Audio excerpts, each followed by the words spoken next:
ওই ধানমন্ডির 32 নম্বরে দিয়ে বাংলাদেশের ওই কেউ সোহেল তাজ কিংবা বঙ্গবীর কাদের সিদ্দিকীরা মায়া কান্না শুরু করেছে। আমরা বলতে চাই এই মায়া কান্না বাংলার মাটিতে চলবে না। এই আগস্ট মাস আমাদের বিজয়ের মাস, ঠিক না? আমরা দ্বিতীয় স্বাধীনতা অর্জন করলেও এখনো বিপদ মুক্ত নয়।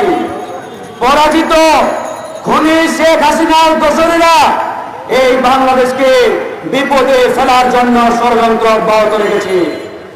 আমরা স্পষ্ট ঘোষণা দিচ্ছি, আগামীকাল থেকে সেটা 15 আগস্ট হোক আর 21 আগস্ট হোক, এই পরাজিত আওয়ামী শক্তির কোন দোসর যদি রাজপথে নামার চেষ্টা করে আমরা ছাত্র জনতা সেখানেই রুখে দেব ইনশাআল্লাহ। এই বাংলাদেশে অভিশপ্ত আওয়ামী রাজনীতির কবর রচনা করা হয়েছে। সুতরাং আগামীতে কেউ যদি এই আওয়ামী লীগের রাজনীতি বাংলাদেশে পূর্ণ প্রতিষ্ঠা করতে চায়, তার বিরুদ্ধে আমাদের লড়াই হবে।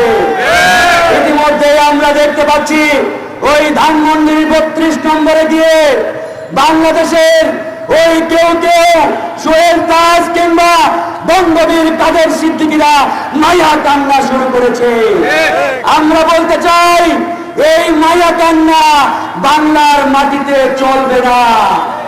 এই বাংলার মাটিতে আপনারা কোনো মায়া কান্না দেখাবেন না, কারণ এই বঙ্গবন্ধু পরিবারের হাতে এদেশের হাজার হাজার ছাত্র জনতার রক্তের দাগ লেগে রয়েছে। তাই এরকম কোন খুনি ফ্যাসিস্ট রাজনৈতিক দলের ন্যূনতম কোনো অধিকার নেই বাংলাদেশে রাজনীতি করার।